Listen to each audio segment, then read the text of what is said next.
Hello, good afternoon, everybody. I can say that because it's dead on 12 o'clock. Yeah. So it feels all right being today. I know it's a Thursday, not a Wednesday, but it feels like a good day to do Wow Ergonomics this week. Stephen, what do you Yes, think?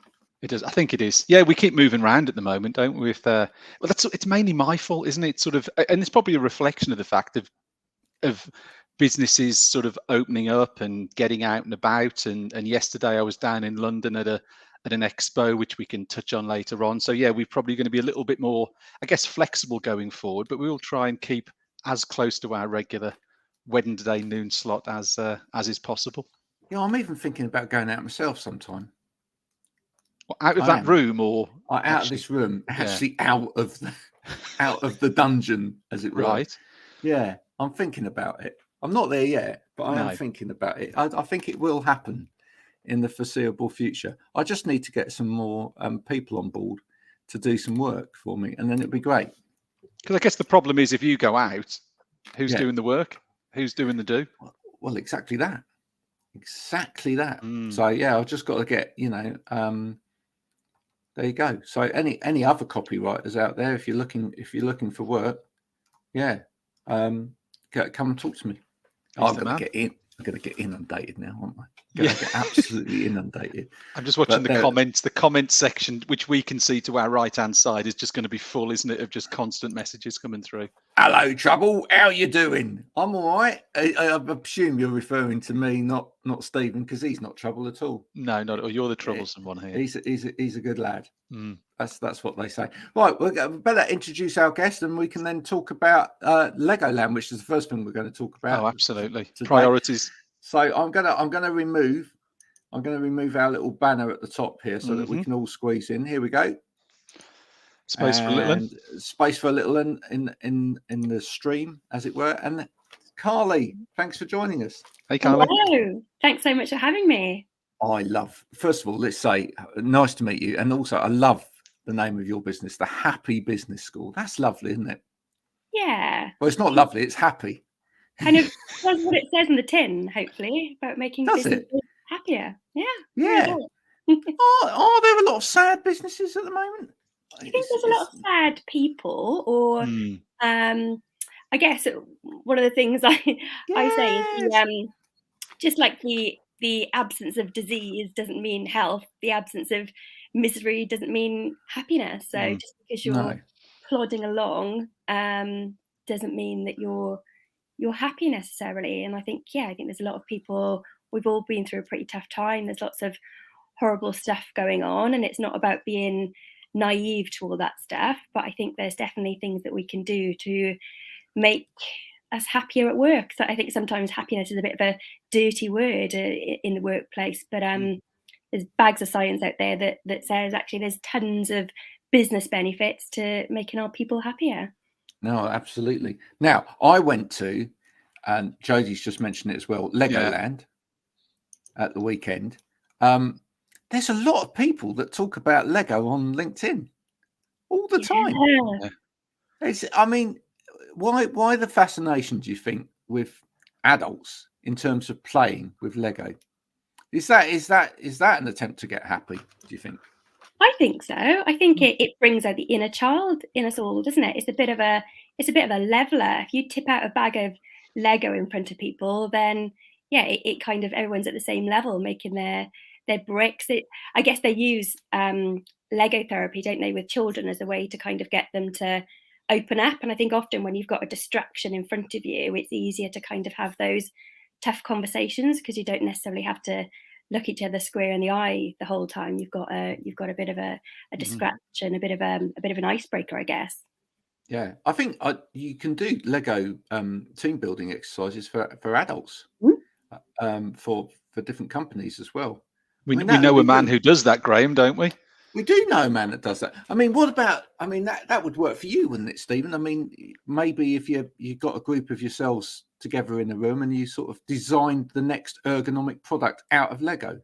We could do. The thing is that I just get distracted by the Lego itself, Graham. I could just sit there and it just, saying what Carly was saying, that happiness, you just find you can just switch off with it, can't you? It just makes it, everything that's going on, forget about it. Just get a bag of stuff, an instruction book, and just crack on until you realise you've made a mistake about 15 pages back, and then you become unhappy that you've almost got to go all the way back through all those stages, which is something I'm pretty good at doing. Well, how bad is this? My daughter, who's 3.5, had some Lego for Christmas, and of course, getting a 3.5-year-old to sit down and follow the instructions step by step is quite a challenge. So I'd wait for her to go to bed, and then I'd get out the Lego and I'd do it all following the instructions. And now, listen, I've got to take umbrage with what Rebecca's saying here. Lego's too square, but I do believe, and let's be fair to Lego, I do believe that there are rounded pieces these days. I mean, when we went to Legoland, we saw some amazing things made out of Lego. Absolutely amazing things. I mean, it seems to me you can mold Lego into any shape and form whatsoever these days, and actually build really very lifelike models out of it. The only thing I would say is that in order to keep it together, you've got to stick it together, haven't you? Because it doesn't stay together naturally from when you throw it around or whatever, and I'd get super glue all over my fingers. So I don't think that's the idea, Graham. I think the idea is if it breaks, you can just go off on a tangent and build your own thing. But actually, just reading, I'm pointing over there because that's where I can see Rebecca's comment. But standing on Lego, is there anything as painful as a piece of Lego on the bottom of a bare foot? It is just hell on earth, isn't it? That, and it seems to sting for hours. No, they really could use that as a legitimate form of torture. Yeah.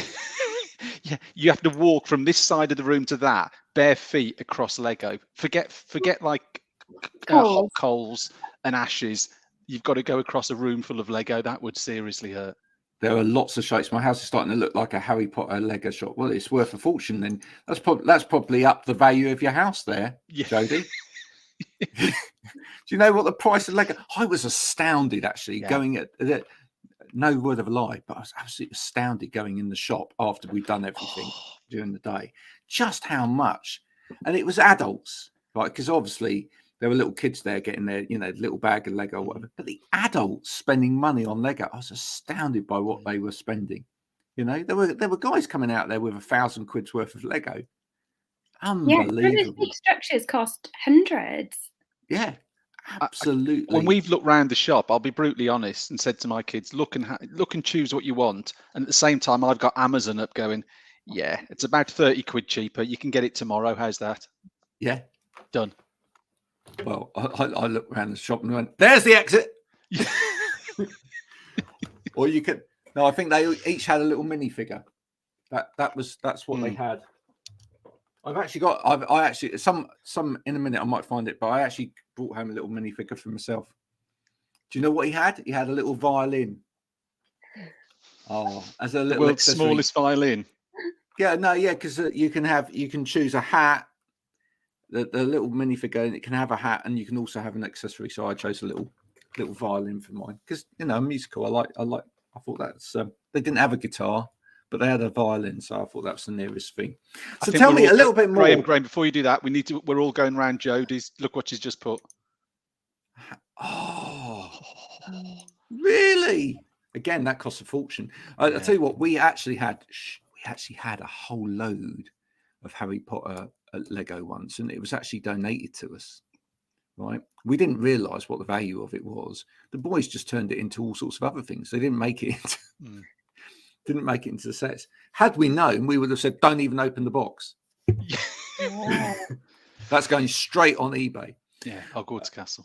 Yeah, there we go. So tell us, the Happy Business School, what is it that you actually do to make people happy? How do you facilitate happiness? So the work I do is based on the principles of positive psychology.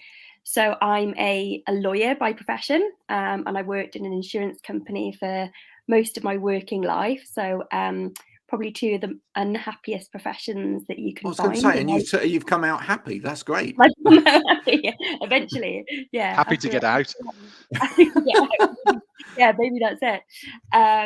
Yeah, you can imagine that. Yeah, being happy at work didn't come naturally to me. I had to work quite hard at that. And yeah, I decided to. I kind of just fell into positive psychology, reading about it, studying the benefits of it, and just kind of had a moment where I thought, this is such an undervalued, underused business tool.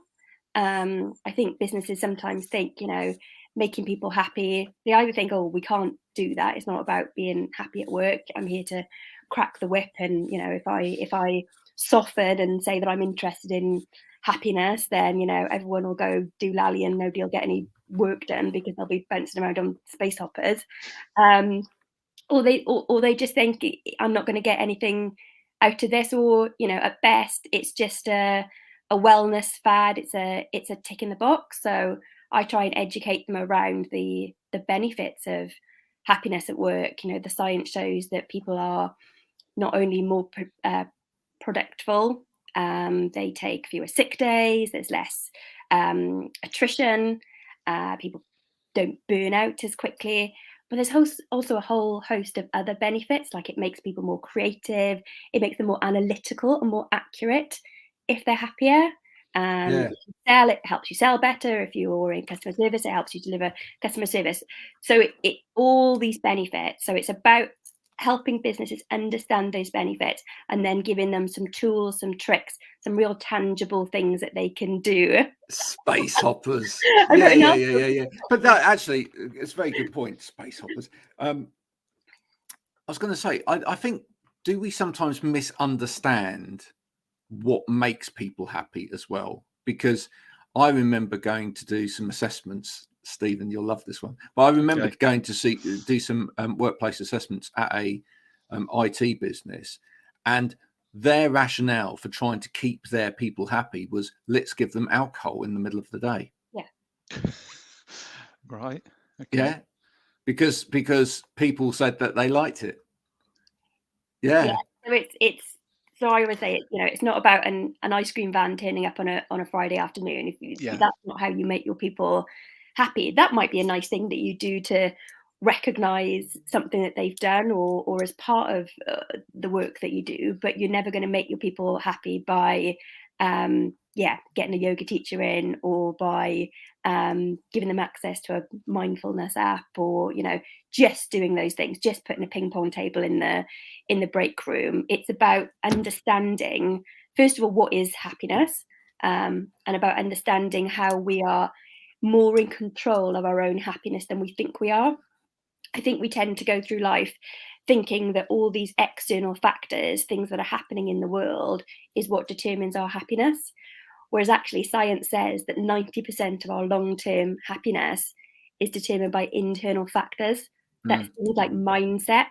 And when we start to learn the tricks to control our own mindset, to influence our own mindset to become more positive, that's when we can really take control of our own happiness. Do you know what, that makes so much sense? The thing about the table tennis table or the pool table in the office, that always got me, really. I went to a London-based business, and they had both there. They had a pool table, they had a ping pong table there. But do you know what? I think it actually made people unhappy because they realised they didn't have time to go on it.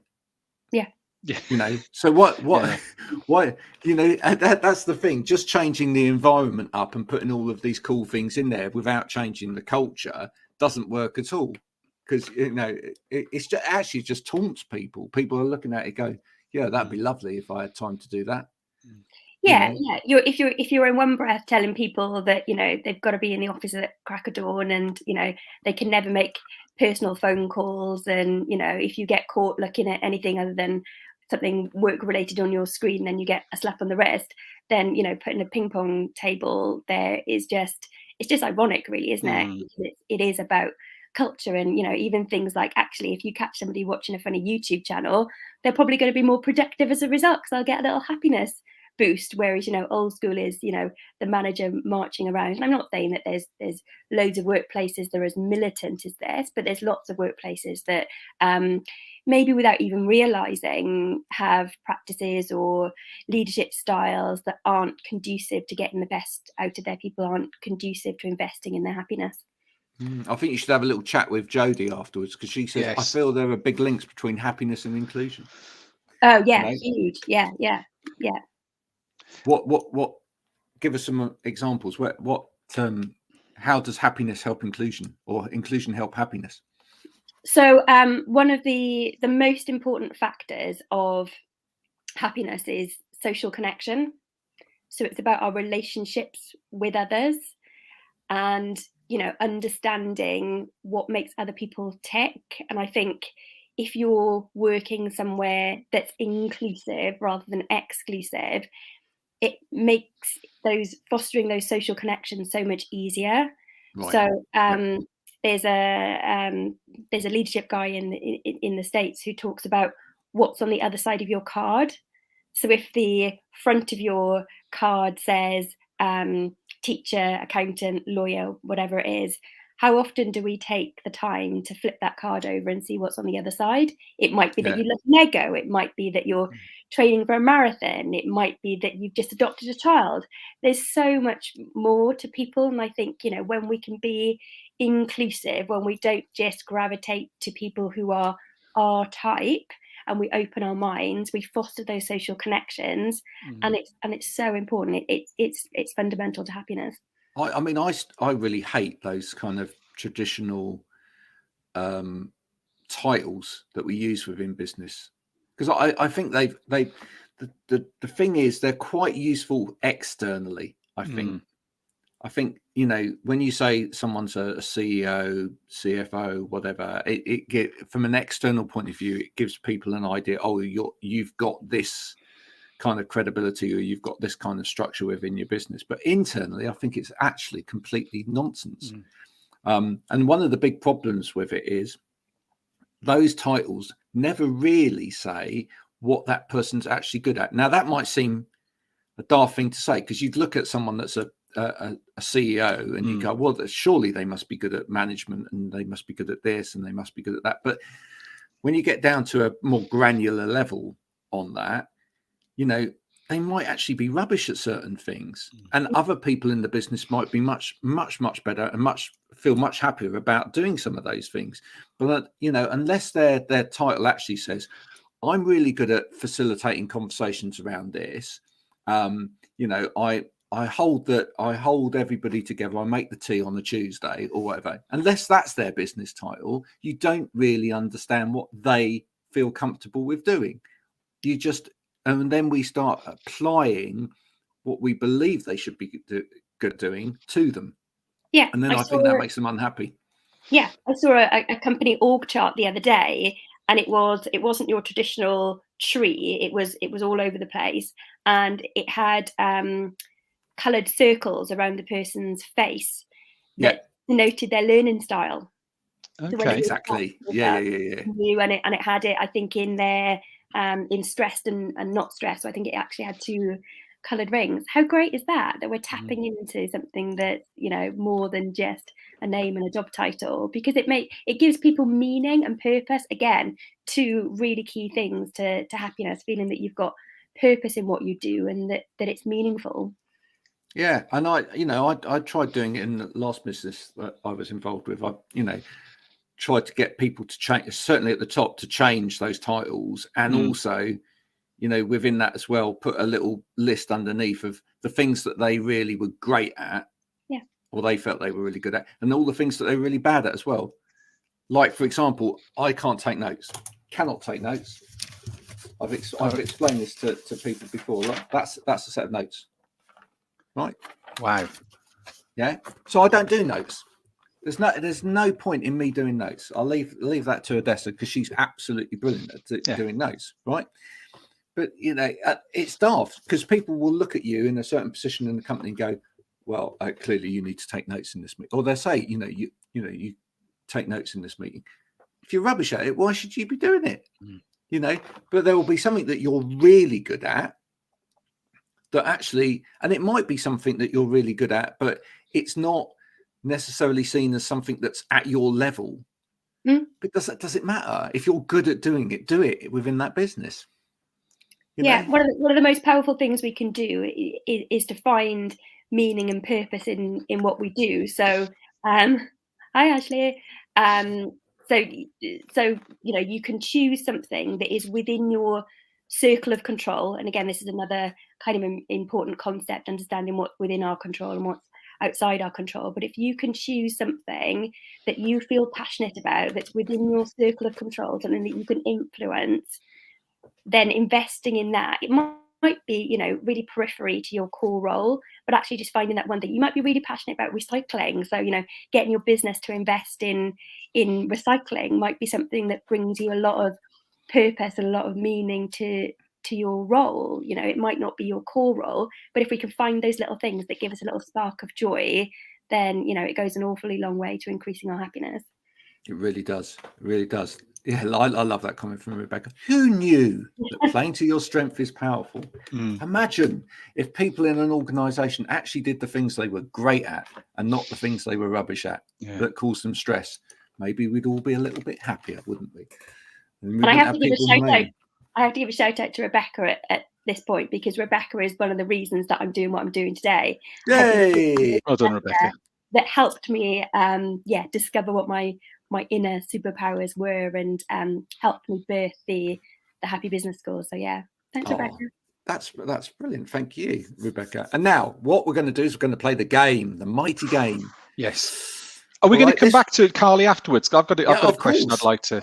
Of course we will. Of course we will. But what we're going to do, and everyone that's watching, you can play as well. And there are some ergonomic accessories up for grabs. Okay. Yeah. So if you want to know how to play, it's very, very simple. You just grab hold of your smartphone or any other tabular device that you have in front of you. In a minute, I'm going to share the screen. It will have a little code on it and a URL that you need to visit. You put those in and away we go. All of the questions today are actually based on Stephen's and my own LinkedIn profile. So I hope you've been reading those. So there's no music questions or capital cities or anything like that? Or there might be. There might be. I don't know. I couldn't possibly say. So I'm going to share screen now, and I'm going to go for a Chrome tab, and I'm going to go for let's see, is it up? Yeah, Vvox, there we go. Okay, close, and I'm going to present this, so hopefully you can all see that on your screen now. Can you all see that okay? Yep. Yeah, there you go. So we've all disappeared down the side of the screen. If you're at home, if you go to vvox.app in your browser, and then when you get asked for your ID 139497 070. That's 139 497 070.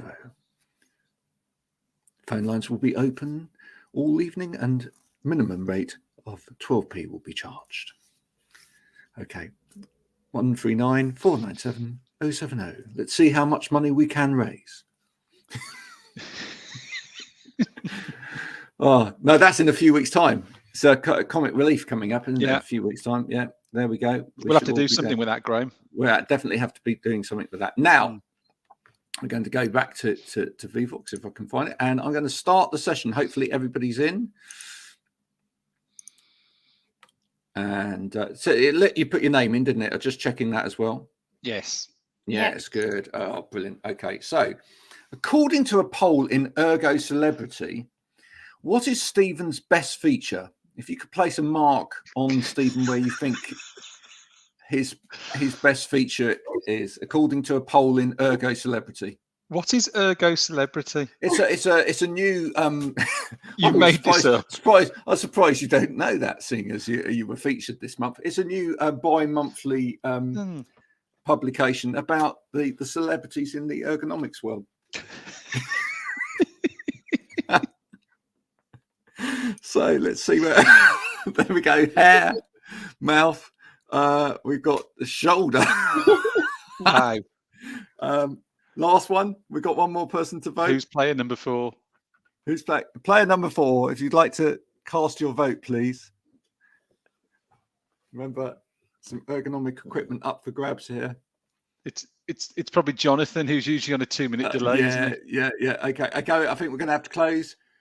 3, 2, 1. I don't think I want to see the answer. Okay, and actually, the correct answer was your eyes. Your eyes. really? Oh, I almost said eyes, then I moved it to hair. Ah, there you go. Well, the hair's quite cool as well there. So there we go. Yeah, get your copy of Ergo Celebrity now. That's what I said. Which of these schools did Stephen attend? Now, clearly, Stephen should get this right, but you never know, do you? It's a long time ago. Bishop Vesey, Bishop Tutu, Bishop Stalford, or Bishop Isle? Everyone's gone from Bishop Vesey. Oh, we've lost a few people. They went, no, that's it. I'm out. I'm done. Okay. Well, I closed the poll. Let's see if we were right. Oh, someone's back. There's a third player back. Come on then. Reveal Number 3. yourself. Come on. Let's have a vote. Bishop Stalford. Thank you very much. Number 3. Close the poll. The correct answer was Bishop Vesey. Grammar school, I believe. It was. The benchmark was very low to pass back then. Was it? Yeah, definitely. Yeah. Whereabouts is that? Sutton Coldfield. Oh, in Sutton Coldfield. So you haven't moved far then? No. Oh, my husband's from Lichfield. Oh, okay. Yeah. There you go. Down the road. There you go. Small world. How long has Stephen worked back at Elkhuizen? 3 years, 3 years, 2 months, 3 years, 4 months, or forever? I don't know. We've got 4 players again now. I love how someone came in with forever very quickly. Oh, brilliant. May feel like that at times, you know. And give a chance for the last person to vote. Come on, you can do it. Oh, the rigors of technology. Okay, I'm going to close the poll. The correct answer was, well, according to your LinkedIn profile anyway, 3 years, 4 months. Correct. December 2018. There you go. Very, very good. I think you're probably scoring quite well on this so far today. According to his About Me section, Stephen is experienced at what? Developing new markets, sales and business development, talking the hind leg off a donkey, or working in multiple vertical markets.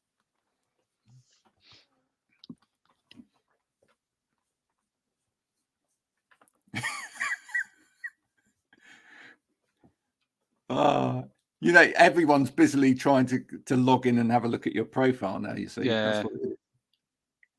Quickly trying to sales and business development, working in multiple vertical markets. And the correct answer is working in multiple vertical markets, whatever that means. I got that wrong. Did you? That's fantastic. Oh my word. I put sales and business development. Are there any questions about you coming up? Yes, there are. Yes, there are. So, which of these organisations was Stephen working at for over 16 years? Was it McDonald's, Bridge and Harvey, London Underground, Office Depot, or Ergonomics Heroes? What's Bridge and Harvey? It's an all. You see, I worked there for a long time. Yeah, you may be trying to throw us off there. You see, by saying that. Just think about that, folks. Ergonomics Heroes got a few votes there. Oh, 4 votes in for this one. So close the poll. The correct answer is Office Depot. 75% of the vote there. Bridge and Harvey, I just made it up. I thought it sounded like a law firm or something, you know. I thought it was some sort of close. How are you enjoying this so far, Carly? Are you doing all right? I'm fair to middling, I'd say. Fair to middling. Yeah, it's enjoyable though, isn't it? It's great. I mean, you're learning a lot here. Okay, so to the nearest 1,000, how many followers do I have on LinkedIn? 19,000, 10,000, 6,000, or 500,000? There we go. What I'm learning is that I haven't swatted up quite enough. Yeah. No. So the correct it could be worse, Carly. You could be getting questions wrong about yourself. Oh yeah, that would be really embarrassing. Yeah, that would be really embarrassing. Yes, just like Stephen. The correct answer is 19,000. Okay. The next one is in Graham's cover story video. Where does he say he is? His bedroom, his office, his studio, or down the pub? Oh, I watched your cover video as well. There you go. Oh, so have I I. remember. No one wants to answer. Well, no one wants to give a genuine answer is what you mean by that. Yeah. 2 people out of 3. Let's have a look. One more, maybe. Yeah, okay. The correct answer, I did actually say I'm in my studio, which is a bit of a lie because it was actually my bedroom as well. But there we go. It's all combined. Which university did I go to? It's all there on my profile. Newcastle, Exeter, Bristol, Sunderland, or Open University.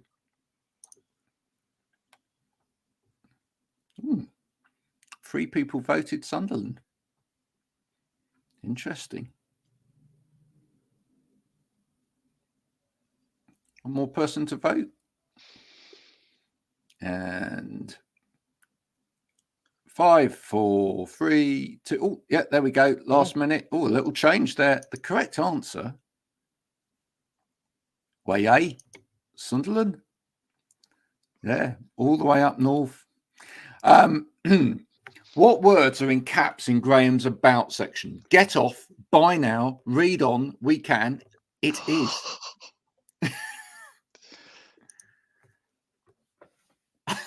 It's great. People are going for all sorts of different ones. Oh, there we go. 4 people have voted. How have we got 125% people voting? That's amazing, isn't it? Wow. Yeah. The correct answer is read on. Yes. It invites people to read on to the next bit. Other licenses and certifications, how many do I have? So I don't know. People might not know that they have this on their LinkedIn profile, but if you've actually achieved professional licenses or certifications, you can put them all on your LinkedIn profile, which is rather good. It just means that it shows that you've got a modicum of intelligence, I suppose. Well, the answer's anyway, the answer may be. So the correct answer, believe it or not, is 8. Oh, I've wow. actually got, other than my degree and my diploma, I've actually got another 8 certifications. Well, it's a busy chap. So, final question, as a little bit of a tiebreaker. Marillion's new album is called what? God. Fear, An Hour Before It's Dark, Misplaced Childhood, Online Station, or Radio Musicola? The other 4 are going to be albums from somebody else, aren't they? Yeah, might be. And we've had all the answers in. 75% of you have said An Hour Before It's Dark. Absolutely right. Midweek chart, it was at number 2 in the album charts. Oh, wow. Thank goodness for that. Suddenly people have got taste. That's all of the quiz. Let's see how people have done. And here we have. Oh, there's one person at number 1. Who is it? Let's have a look at reveal the list. Stephen, despite not knowing what you actually have on your About Me section, you've done very well this week. You've come first. Second, Carly. George, thanks for playing. And Jodie, both of you third. George is a new name. Haven't seen George before now. Welcome, George. There we go. Oh, well, that was so much fun. Well done. So, yeah, it's always good to see that people are paying attention. Better luck next time, Carly. Must try harder. But it shows you, doesn't it? I mean, how did you actually look at our profiles beforehand or not? You did. Not that you'd know, but yeah, I did. Yeah. Well, it shows you. People don't even know the details on their own profile. It's interesting, isn't it? It's really, really interesting. I think it's one of those things that people need to do on a regular basis is read through their profile again, because it just goes to show that if you don't know what's on there, then maybe it's time just to review it and make sure that it's all up to date, etc. When was the last time you redid your profile, Carly? This week. This week. Very good. Yeah. Oh, Jodie, it's fine. It's fine. Someone has to come last. And if I was playing, it would be me. Stephen knows that. That's why I never play. That's Yeah. the advantage. The advantage of actually setting the quiz is that you don't have to play. It's a little bit like when I quite a few years ago now, right? I never liked going to clubs and dancing particularly.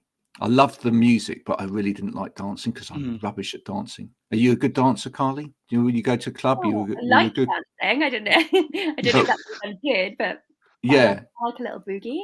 So I came up with a solution to that, which is I started DJing. Because if you're the DJ, you don't have to dance. Because you can't do the music and dance at the same time. Exactly. You know. But you do have to do that cool, like, you know, like this sort of like a little bit shoulders. Of like a DJ you can do all that, and you can do all that kind of. You know.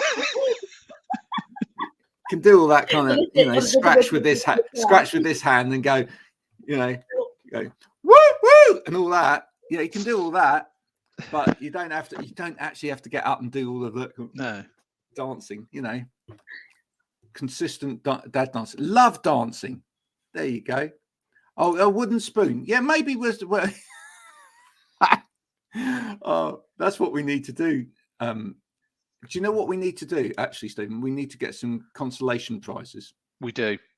Yeah, maybe. Is there some like back at Elkhuysen pens or something? Oh, like we can sort something out. But I think actually what we maybe need to do is for next week, make the quiz about dancing and then get Jodie on. Yes. More How about that? Questions. How about that? So therefore she does win. Would that be good? Tell us in a minute. Yeah. It's just sort of delayed reaction, but maybe we'll do some things about dancing. Yay! Oh, Rebecca loves dancing too. Right, that's it. It's all going to be at the next quiz that we do will all be about dancing. Now, I don't know whether we'll do a quiz next week, actually. Oh yeah, might struggle. It's a special one. I hope you're going to tune in, Carly, as well. Yeah. Next week, tell us where we're coming live from next week. Hopefully. I've just suddenly had this horrible thought that will they allow us to do it? They should do. Don't tell them. The idea is next week we're going to come live from the Health and Wellbeing show at the NEC, providing I can sort the technology out. And that's the big challenge: is can I get the technology right? But hopefully we'll be live from an exhibition. So exhibitions are sort of now back and up and running. So I was at one yesterday, and then the big one in the ergo world is Health and Wellbeing at the NEC. So I will be there next Tuesday. We are going to attempt to come live from the show, and then hopefully I'll be walking around and meeting some of our friends from the ergo world and pulling them into the show and seeing what they've got to say. Now this is interesting because with a title like that, Health and Wellbeing, actually is that show still too ergonomics focused?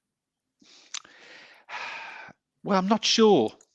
It'd be interesting to see who's going to be there. A happy business school at a health and because look, you know, that's about health and well-being, isn't it? There should be the happy business school there. I think it'd be interesting to see. I think there are less people there from the ergonomic world in terms of stands. I think a lot of the people will be there, but I think there's so many other things have sort of been pulled in now to that health and well-being umbrella that actually I would suspect, whilst we will be, the ergonomic sector will be well represented, I do think it's brought other people in.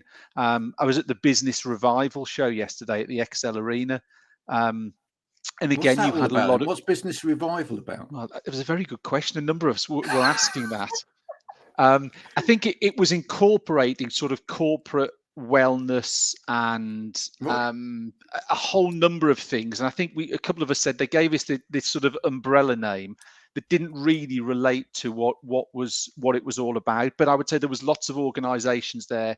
There were some people there from the ergo sector, but a lot of people there talking about health and well-being, coaching, LinkedIn coaching, Graham, as I know we were in conversation, and there was someone there who was specializing in LinkedIn coaching. So I think it was very broad, and it was probably to try and give people that opportunity to get their businesses out there in an exhibition that clearly have been off for 2 years. So I'd say it was very broad. I like that. Ambiguity is best. Yeah, absolutely. Let's come up with a name. I mean, revival.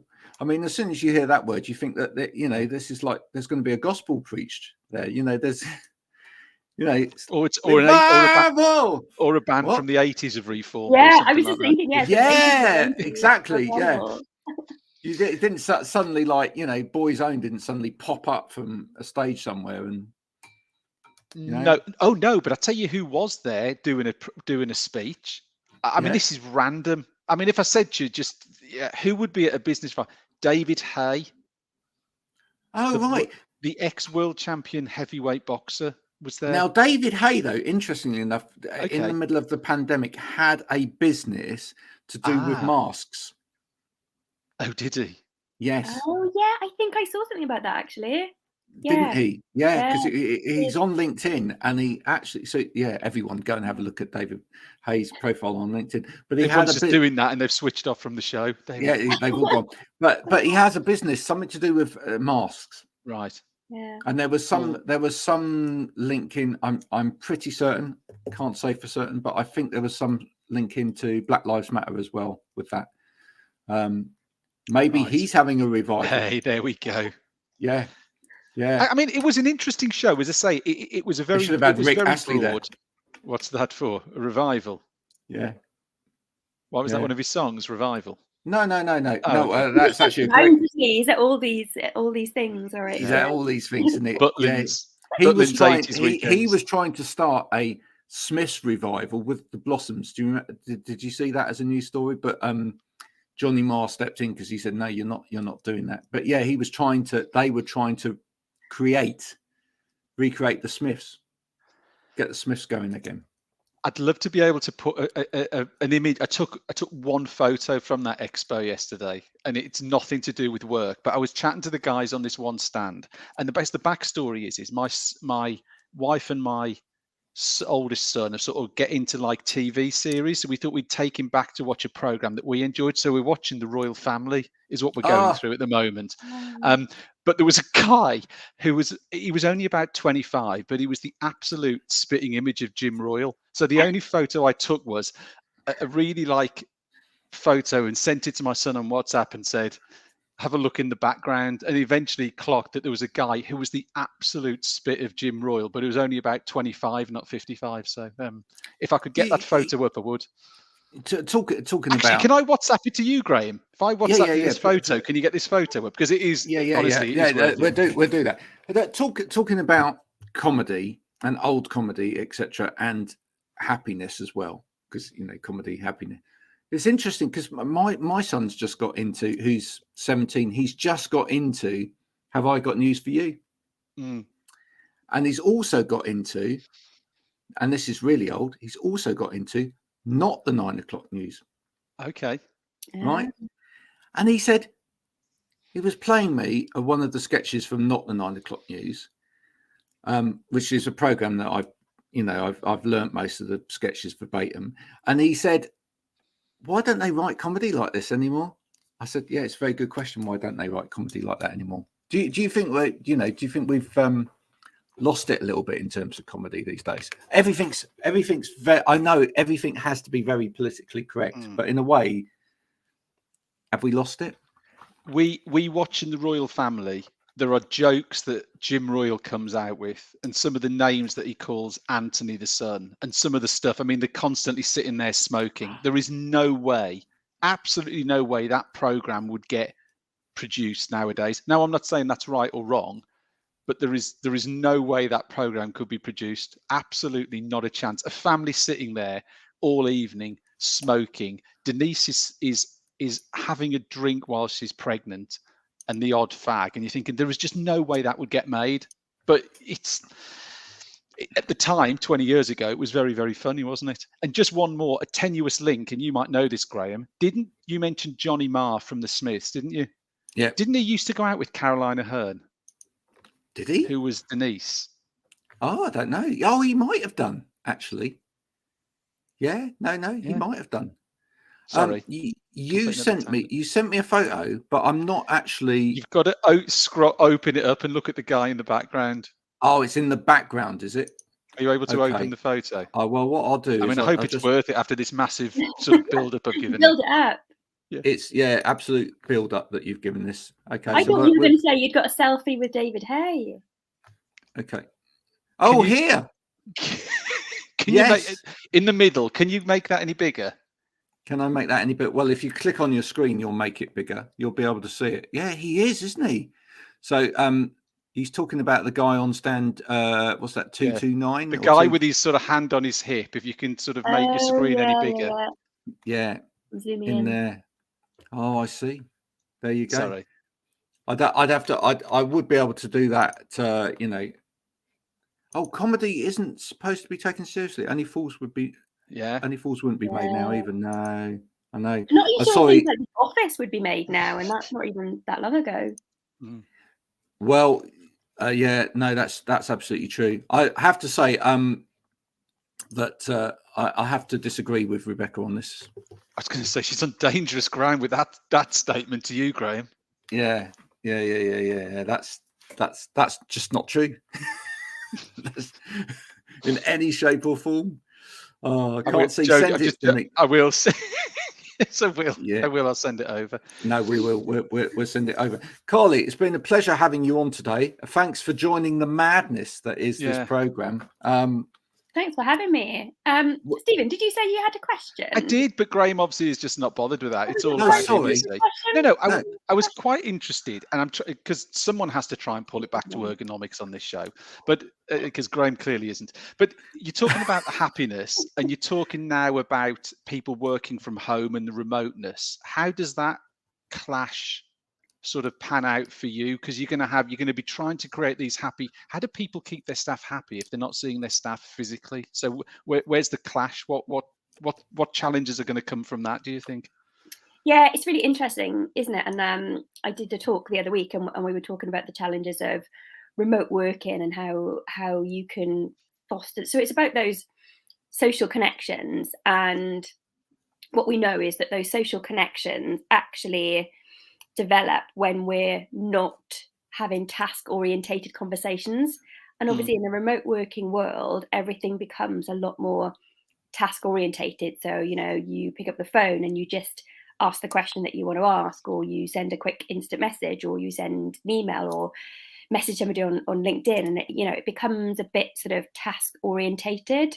And even in Zoom meetings, I found that it's much more sort of down to business, whereas I think those 10 minutes when everyone's arriving for a meeting, that's often where you have the best conversation before the meeting actually gets going, or as you're filing out of the meeting room afterwards, or as you're walking down to get something from the stationery department, you bump into Tom from accounts, and you say, oh, how's it going, Tom, blah blah blah. And it's finding a way of creating those sort of water cooler moments, creating the space for those things to happen as organically as possible in a remote environment. And it's almost a bit of fake it till you make it. You've almost, if it feels a bit cringy to start with, you've just got to kind of go with it. So, whether that's, making sure at the beginning of a team meeting, you don't talk business for the first 10 or 15 minutes, and for the first few times that you do it, it'll feel a bit contrived, but it'll get more natural. When next time you pick up the phone to somebody to ask them to do something, or, to ask them a question, then try not to make it the first thing that you talk about. Try and just ask them. And you've kind of got to create those moments. You've got to create those moments where you can allow those social connections to happen naturally, so people don't feel that it's task. But it is much more of a challenge. But I think creating those spaces is a lot better sometimes than, we're going to have a team Zoom and a team get together, and it's all not work, because that almost feels a bit more staged than just trying to intersperse it into your natural business interactions. Trying to do that first, at least, before you say, right, everyone, we're going to have a no work meeting, we're just going to have a catch up. That can feel a bit more contrived than trying to weave those social connections into our normal business interactions. I like that. Built environment and workflow design are important for those organic connections. They are. Let me put this to you as well, though. I don't think we've got it right yet. I honestly don't think we've got it right yet, because we either see it as office, and office is where you can make connections because people have come together, or working from home, and working from home isn't right necessarily because that's where everyone is, asynchronous from each other and, detached from each other. But actually, and I don't know whether you've seen this sketch, there's a hilarious sketch somewhere on the internet where it starts outside an office. They're all waiting. There's a group of people and they're all waiting to go into the office to have this meeting. And they're all sat there on their phones like that. And they're just texting you, and you see what the texts are, and they just go, "So how did you get on at the weekend, Bob?" Yeah. "Oh yeah, great, thanks. Yeah. Oh, and you still see Marjorie?" Yeah, she's good. "Oh yeah. How's your mother?" And there's not a single word said. Then they get in and they sit around the table and they all sit around and then they just go, "So what's on the agenda?" And it just carries on. There's not a single word said. They get up and they go out of the office again. Not a word. But that's the trouble. This stuff is deadly, really. Yeah, one of my takeaway tips that I talk about as part of my happiness in the workplace workshop is be physically and mentally present for your interactions. And it's so tempting. We're all attached to our phone. I'm as guilty of it as the next person, but actually consciously putting the phone down when you have a conversation is one of the easiest things you can do to make that genuine social connection, which is so important. I was actually talking to a very highly influential ergonomist during last week, Stephen, and he was saying that actually one of the issues has been that in solving a load of ergonomic problems, we've actually made things a lot worse. And one of the things that he was talking about with that is the fact that, when we actually say, right, where we created this idea about a kind of fixed solution in the office, where we go, right, you make a great desk solution where the surface is at a good height, you've got a good chair, you've got your monitors or whatever, and it's all set up lovely. That's good, and then that's good for your health. Okay. But he was saying actually the one thing that would be great for all of our healths would be if we actually got up and moved a bit more. And actually, if we started to stop looking at home working, stop looking at office working, but started thinking a little bit more about how could we actually transitly move and work more, full stop, then that would be better for us. So actually, accessories like laptop stands and easy to carry kit that enables us to move from one area to the other really is the answer going forward, more than anything else. Because then if we all had those kind of bits of kit, and we actually go, right, do you know what, we're actually going to go and meet in the pub, and we'll go to the pub first, and we'll have lunch together, and we'll talk, and then actually let's discuss some figures. So make a mini office out here, and then that's when we'll do it. So you actually break things down into there's a bit of a social element, then there's this happening, it's away from here, and now let's go and do this over here in this environment to mix it up a bit. But actually it would get us moving a little bit more.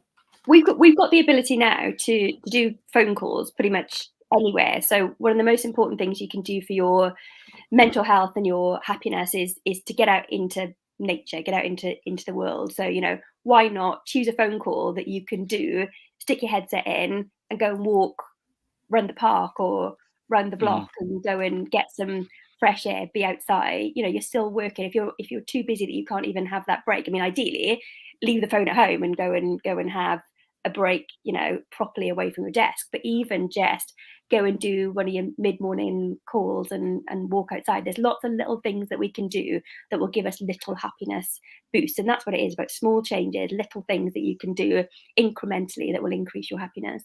Yeah, we're not at the point yet where what we're doing is actually looking at people's diaries and going, we're not looking at it from outside of a work point of view and going, well, where's the interaction in there? right? I need to see some green. There's no interaction. Where's your physical relief space? Where are you actually taking a mental break? I can't see that. We're quite happy to see someone's diary and go Zoom meeting, Zoom meeting, Zoom meeting, Zoom meeting, come to the office, meeting, right? We're not, and we shouldn't be. We should say you've got to have an amount of green on there. I want to see all of these things on there that are good for you as well, because otherwise you're going to fall over. So we've really got to change that culture. And when we start doing that, then we will have happier people. Yeah, and more successful businesses, because actually being a successful business, being a successful employee isn't about having back-to-back Zoom meetings, not only because you'll burn out, because actually you won't perform as well in those meetings or doing those tasks if you haven't invested in your happiness. So actually it's not the most productive, successful people and businesses aren't the ones that are back-to-back Zoom. They're the ones that are invested in their happiness. Absolutely. As Jodie says, there are podcasts I try to listen to and keep up with whilst listening and going on a walk. And of course, her favourite one of all is Wow Ergonomics. There you go. And you can listen to that every week, if you like, on Spotify. If you don't know where to find it, you can go to now a website, wowergonomics.com. It exists. And the latest episode will be there for you, for your delectation on that website. You can actually listen to it on there. Isn't that good?